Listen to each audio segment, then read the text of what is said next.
I'm Michelle Zuby. And I'm Jacob Sadavoy. And we have the pleasure of being here today with Dr. Matsuda and Dr. Garcia, who are contributors to the textbook.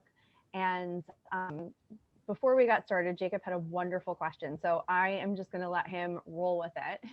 So go ahead, Jacob. Thanks, Michelle.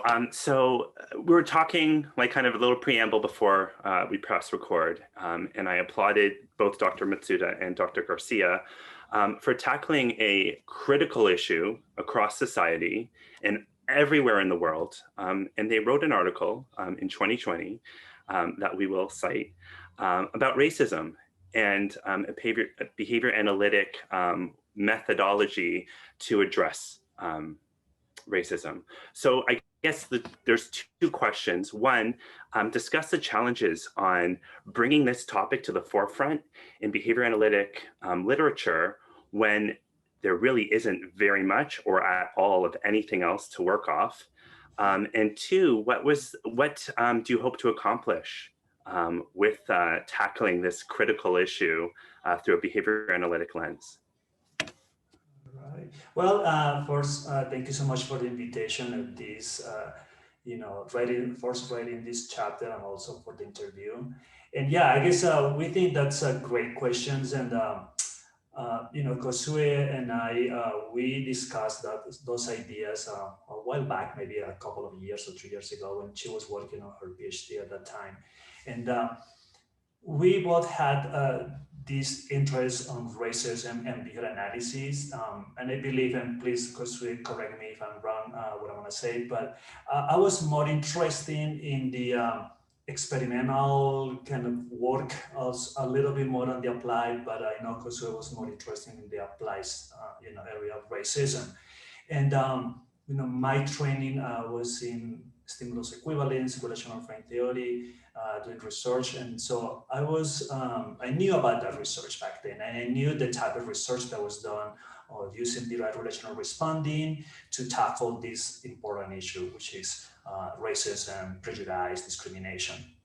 So we did say came up together, and then so well, let's try to find out what kind of research has been completed in this area in behavior analysis, and we found, not surprisingly, that none was completed, even 90s, just until 2000s. There was a little bit of research because in the 90s were just conceptual description of racism using traditional operant and responding conditioning, but nothing else. And then came research on the directional responding, and they started doing some research, kind of trying to testing some of those, how, when people demonstrate some kind of racial bias, how difficult it's changing those relations.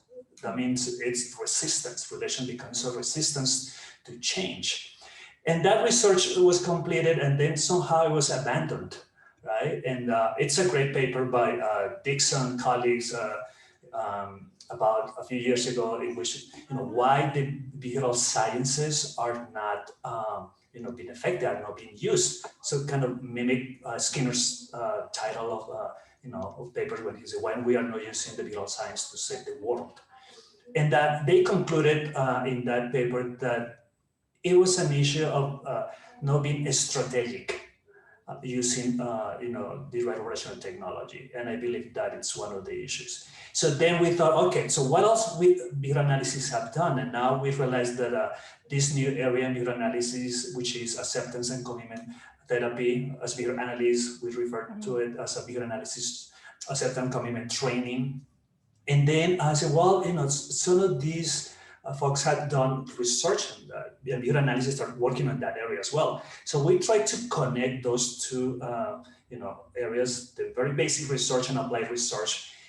And we found we are not the only ones on that. We published this paper in the beginning, which was great. And somehow during the last couple of years, we had seen more and more and more papers published on racism, which is fantastic. And we know there's a special issue on behavior analysis and practice, just it's about to be ready, or they've been publishing some papers. So that's the good thing that we were part of this good movement that is now happening in behavior analysis. And also, yeah, we are interested because we think behavior analysis needs to contribute to this important area. And now it's becoming more relevant, right? Or I should say is becoming more visible, right? So that's something that somehow triggered this interest. So I don't know, Kozue, if you want to say something else. You've covered everything. um, After I have moved to New York about 7 years ago, I witnessed the neo-Nazi movement in the young generation. That shocks me a lot. And also, same time, I have lived in Tokyo, and the topography of racism is actually increasing even Asia. And all the method, all the education, all the campaigning, or they put the lid on the SNS will not go changing the human behavior. And we are behavior analysts, so we can do something about this. That's why we decided to research about this topic of racism. Thank you so much. Like kind of it's so critical. And again, it showcases how applied behavior analysis can change like kind of these systemic challenges that we see across all societies. So like kind of I applaud both of you for seeing a problem and looking at addressing it. What applications, like kind of how can somebody at home who is a behavior analyst start using some of the principles to make a difference in their community? Kozue, you want to go first? You go first, yeah. Yeah. Oh, you want to go first? Okay, sure. Okay. Well, the way we laid out different strategies in that paper, and actually we presented some of those in the chapter we published for this book. And some of those has to using some of those procedures laid out in acceptance and commitment training, like for instance, values, clarification, committed actions. And there's a significant number of studies that, for instance, shows that just writing up about values, and kind of what is important for people in terms of getting in contact with other communities, for example, and how that makes some significant changes, or for instance, engaging in some committed action that are linked to those values in particular, and learning more about those communities. We know about perspective taking also, and in terms of racial bias, and we know that perspective taking is an important skill, and somehow that helps to reduce bias. And I'm saying reduce because it's like we know that behavior is never extinguished per se, right? Somehow it's reduced to a level that it's no more present, right? But at least it's reduced and somehow change how people might interact with individuals from different communities, right? And there's a lot of basic research on that. And what is interesting, for instance, in cognitive psychology, in social psychology, we have seen a lot of that research for the last 20 years, doing, like I said, experimental research and some application. But in behavior analysis, we haven't done much on that, for instance, using like an example, perspective taking, values clarification, right? Or in committed actions. Those are key concepts in acceptance and commitment training, and how they can help to reduce racism, for instance. And we want to see more of that research, for instance, and we have that technology, right? So it's something easy to train, like teaching somebody, imagine being in the shoes of somebody else, right? In a school system, for instance, in workplaces, right? In many other different settings, we can teach those simple basic skills. So I believe that behavior analysts could do a lot if we just integrate or work with other areas of research, like the one that I mentioned. But also we can use our traditional research. And if we go back to, for instance, Java, there's a paper published on Java like in the 70s, in which they teach somehow a group of students how to behave differently through traditional token economies and consequential, and how to interact differently with people from different, cultural backgrounds. So yeah, that's something that, we have done it in the past, but somehow we missed that kind of research. And now I guess we got the time, there's more people interested in that type of topic.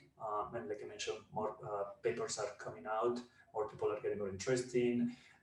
So it's good to see that. So yeah, that might be one potential direction, and that's something that we kind of mentioned in the paper.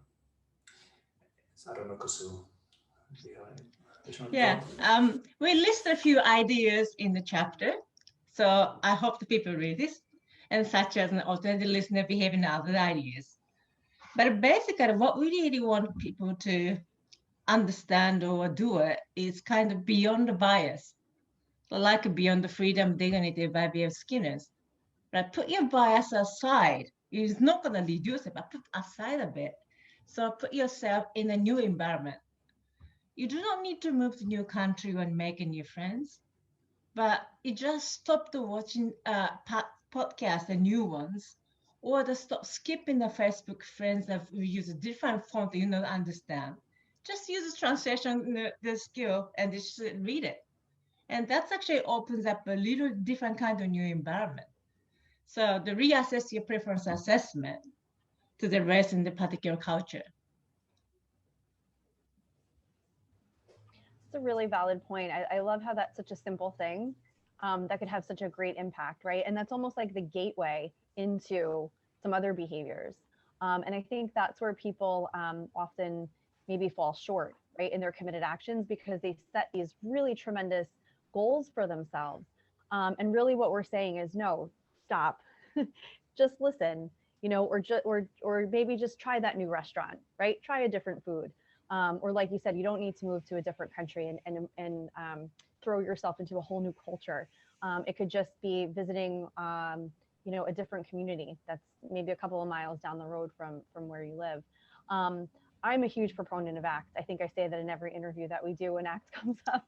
And one of the things, I couldn't agree with you more, Dr. Garcia, about having infusing ACT into schools, infusing it into workplaces. One of the common themes that has come up for all of the interviews really is how do we propel this forward, right? Because funding is a huge issue. So do you have any ideas on maybe how if ACT could be the gateway, to use that word again, into a lot of this change, into maybe putting the bias aside, right, and starting to transform? What are some ways that maybe we could start to do that without having a whole lot of funding behind us? Yeah, I guess that's a great question. And I guess I mentioned a few of those, before, but yeah, I guess I could say more. There's simple procedures that are, from ACT. And like, for example, perspective taking, right? It's something simple. I mean, you could even do it like in academic activity, right? And just have, your students not just imagine like covertly, but maybe writing about what it's like to be an immigrant, for instance, just for one day. For instance, watching a video of somebody, how difficult it is for an individual coming from another country, as an example, to the US.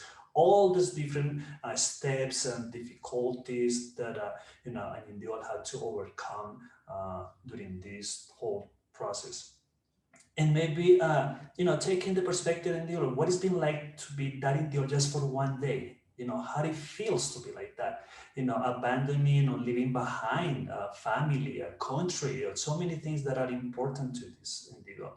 But also what other things are important for the individual coming and learning about new opportunities that might lie ahead for this individual. So all those are simple activities that a school teacher and if a behavior analyst is working in the school system, might try to help with that process, right? Something simple activities like that.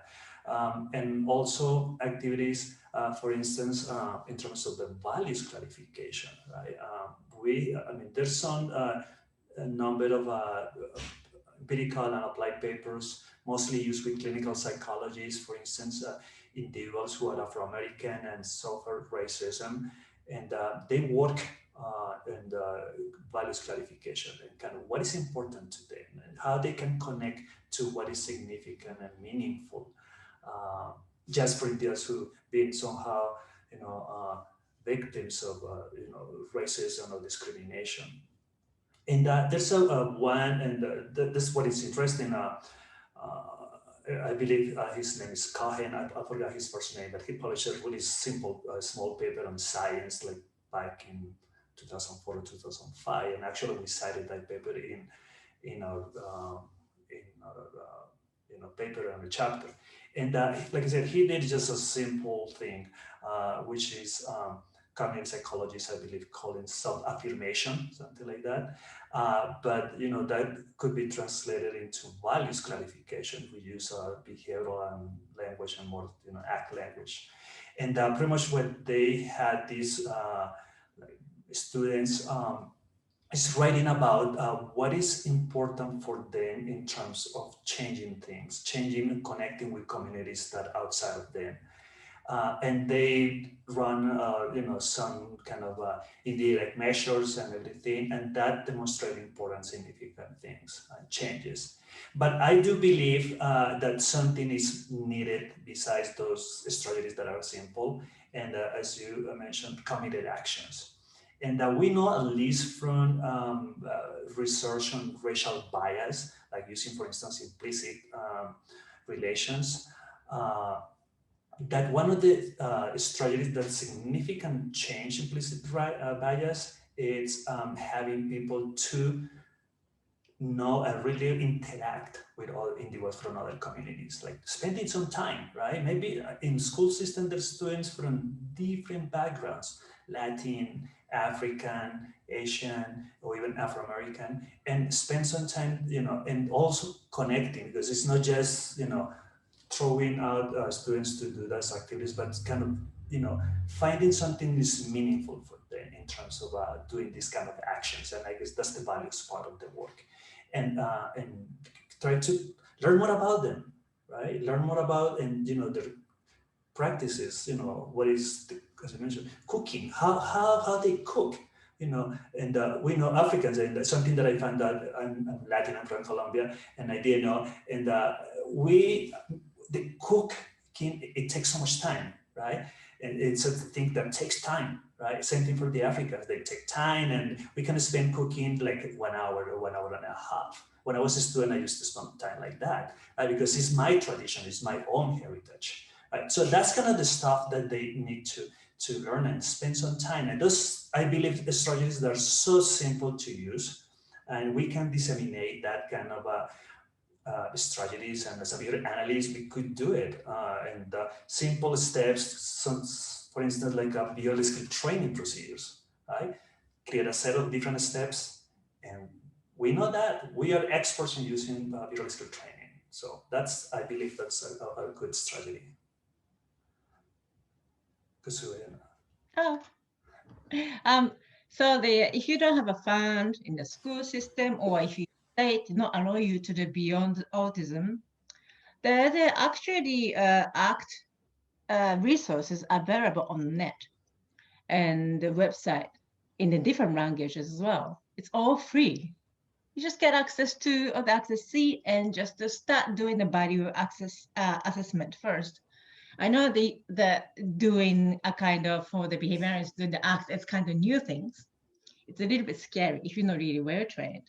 But you gotta start a little bit, and then it's just there. And then once you start it, you get to ask somebody if who knows better than yourself. So you don't really have to spend so much money or fund to learn the new things. That's great. That's super helpful. I think so many people, a lot of this is uncharted territory, right? And again, we set those really big committed actions, and then we fall on our faces because we're not prepared, or we think we have to make these huge gestures in order to make change. But everything that you both have shared is really just about making small, significant changes along the way that will lead to bigger changes. And I can appreciate that so much. So thank you both. I mean, that was a wealth of knowledge. Jacob, I don't know, do you have any more questions? No, I'm just wholly grateful. The chapter that you had written, the seminal article from last year, has really created this new focus and has empowered behavior analysts to tackle racism, I personally believe. So thank you for that. Thank you for your chapter, and thank you for taking the time to share some, again, like as Michelle was saying, like really practical, really simple things that we can do to change and like kind of curtail a massive problem that we see throughout North America and throughout the world. So thank you so much for your time. Absolutely, yeah. Thanks for having me. Can I add just one last thing? Absolutely. Yeah, and because actually we and Robin, it's the lead researcher in that paper, along another student from the Chicago school, and we completed some kind of a survey study about the zero tolerance policy, and as we know that in terms of punishment. We know that punishment strategies, they are mostly enforced with students who are Afro-American compared to white American students. And we wanted to explore how much professors or behavior, teachers or professors, teachers and behavior analysts know how to use zero tolerance policy and using alternative strategies to zero tolerance. And we've found that, a few people, they know that it's important to use alternative strategies like reinforcement-based strategies, but they are not trained to do it, and I guess that's the one of our duties as a behavior analyst who work in the school system, like, train and help people to use this more effectively and in a less time-consuming way, right? Because we understand everybody's busy in the school system and people don't have time to learn new things and use them. But I guess that's one of the things. It's also our responsibility if we are working in that area. So that's just another example that we have, and probably that might be useful for the audience. Fantastic. Thank you for sharing that. Dr. Matsuda, is there anything like to close with, or that you're doing that you'd like to share, hopefully with a massive audience that we'll be broadcasting to? I'm really honored to be here, and I'm really honored to write these papers or previous paper with Dr. Garcia and Robin and Jury. It was difficult. It took me actually 3 years to write it. The paper came out right the moment, as Robin said, but I really don't think that it's importance of timing or the our effort. We just have to be not ignoring the issue in the society because we're scientists. Thanks for listening. That's beautiful. Thank you, Dr. Matsuda. Thank you, Dr. Garcia. Thank you. Thank you so much for inviting me, inviting us. And we need to thank our co-authors that unfortunately were not able to join us today. But yes, Dr. Robin Catanius and Dr. Julie Brandt, for being part of this project too. Oh, thank you so much, and continue doing your fantastic, amazing work, and as it's inspiring the entire field to do more. All right. Thank you so much. Thank you.